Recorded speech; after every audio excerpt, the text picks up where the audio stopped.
શું આપને ખબર છે કે ગુજરાતમાં એક એવી તક છે જે હોશિયાર વિદ્યાર્થીઓનું ભવિષ્ય કદાચ આખું બદલી શકે છે? આજે આપણે એક એવી જ શાનદાર શિષ્યવૃત્તિ યોજના વિશે વાત કરવાના છીએ. ચાલો સાથે મળીને જાણીએ કે આ તક શું છે અને તેનો લાભ કેવી રીતે લઈ શકાય. આજે આંકડો દેખાય છે ને સ્ક્રીન પર, 94,000 રૂપિયા. આ ખાલી એક નંબર નથી. આ રકમ કોઈપણ વિદ્યાર્થીના ધોરણ 9 થી 12 સુધીના શિક્ષણનો મજબૂત પાયો બની શકે છે. જરા વિચારો, આ પૈસાથી પુસ્તકો, ટ્યુશન ફી અને ભણતરના બીજા કેટલાય ખર્ચાઓ આરામથી નીકળી શકે છે. તો આ રકમ ખરેખર શું છે અને એ સપનાને કેવી રીતે પાંખો આપી શકે છે? તો પછી આ જે 94,000 રૂપિયાની વાત થઈ રહી છે, એ તક છે શું? આ કોઈ સામાન્ય યોજના નથી હો. આ ખાસ કરીને એવા તેજસ્વી વિદ્યાર્થીઓ માટે બનાવવામાં આવી છે જેમને પોતાના સપના પૂરા કરવા માટે માત્ર એક નાના એવા ટેકાની જરૂર હોય છે. આ શાનદાર તકનું નામ છે જ્ઞાન સાધના મેરિટ સ્કોલરશિપ. આનો સીધો સાદો મતલબ એ છે કે જો ભણવામાં હોશિયારી હોય તો સરકાર ધોરણ 9 થી 12 સુધીના અભ્યાસમાં પૂરી મદદ કરશે. આનો હેતુ બસ એટલો જ છે કે પૈસાની ચિંતા ભણતરના આડે ન આવે. સારું, બધું બરાબર છે, પણ હવે મનમાં પહેલો સવાલ એ જ આવે કે આ તકનો લાભ કોને મળી શકે? શું આના માટે કોઈ ખાસ શરતો છે? ચાલો આગળ વધીને જોઈએ કે કોણ કોણ આ યોજના માટે લાયક છે.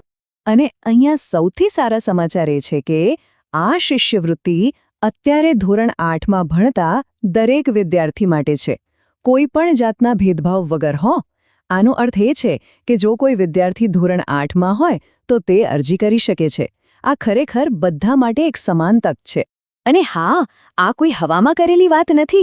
આ જે સ્ક્રીન પર દેખાય છે એ સરકારનો ઓફિશિયલ પરિપત્ર છે. એનો મતલબ શું કે આ યોજના એકદમ પાકી છે અને સરકાર દ્વારા સમર્થિત છે. એટલે કે આ એક વાસ્તવિક અને ભરોસાપાત્ર તક છે. ઓકે, તો હવે આપણે એ જાણી લીધું કે આ શિષ્યવૃત્તિ શું છે અને કોણ અરજી કરી શકે. પણ સૌથી અગત્યનો સવાલ કે આનો લાભ લેવા માટે કરવાનું શું? ચાલો એ પણ જોઈ લઈએ. અને ચિંતા ના કરતા, પ્રક્રિયા એકદમ સીધી સાદી છે. જુઓ, બસ આ 3 સહેલા સ્ટેપ્સ છે. પહેલું, પોતાની શાળામાં જઈને વાત કરવાની. બીજું, ત્યાંથી જ આ સ્કોલરશિપનું ફોર્મ મળશે, એ શાંતિથી ભરી દેવાનું. અને ત્રીજું અને છેલ્લું, એક નાનકડી પરીક્ષા આપવાની છે. બસ, જોયું કેટલું સહેલું છે? હવે એક સૌથી જરૂરી વાત, તારીખો. કોઈપણ સારી તક સમયસર ના પકડાય તો હાથમાંથી જ જતી રહે. એટલે આ તારીખોને તો કેલેન્ડરમાં અત્યારે જ નોંધી લેજો. ચાલો એના પર એક નજર કરી લઈએ. તો બસ આ 2 તારીખો મગજમાં ફિટ કરી લો. ફોર્મ ભરવાની છેલ્લી તારીખ છે 6 માર્ચ 2026 અને એની પરીક્ષા લેવાશે 29 માર્ચ 2026ના રોજ. આ તારીખો ચૂકાઈ નહીં એનું ખાસ ધ્યાન રાખજો, કારણ કે આવી તક વારંવાર નથી મળતી. ચાલો તો અત્યાર સુધી આપણે જેટલી પણ મહત્વની વાતો કરી એને એકદમ ફટાફટ રિવાઇન્ડ કરી લઈએ. કેમ કે આ ખાલી માહિતી નથી, પણ હજારો વિદ્યાર્થીઓના સપના પૂરા કરવાની એક ચાવી છે. તો ચાલો, બધું બરાબર યાદ છે ને? યોજનાનું નામ જ્ઞાન સાધના મેરિટ સ્કોલરશિપ. પૈસા કેટલા? પૂરા 94,000 રૂપિયા. કોના માટે? ધોરણ 8માં ભણતા દરેક વિદ્યાર્થી માટે. કરવાનું શું છે?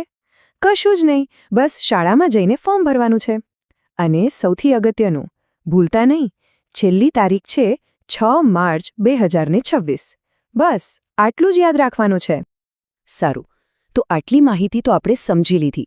પણ અહીંથી એક નવું અને કદાચ સૌથી અગત્યનું કામ શરૂ થાય છે. જરા વિચારો, આપણી આસપાસ એવા કેટલાય હોશિયાર વિદ્યાર્થીઓ હશે જેમને આટલી મોટી તક વિશે ખબર જ નહીં હોય. તો હવે સવાલ એ છે કે આપણે સૌ સાથે મળીને આ જરૂરી માહિતી એમના સુધી પહોંચાડીએ કઈ રીતે? કારણ કે એક નાનકડી જાણકારી કોઈનું આખું ભવિષ્ય બદલી શકે છે. આમાં મદદ કેવી રીતે કરી શકાય?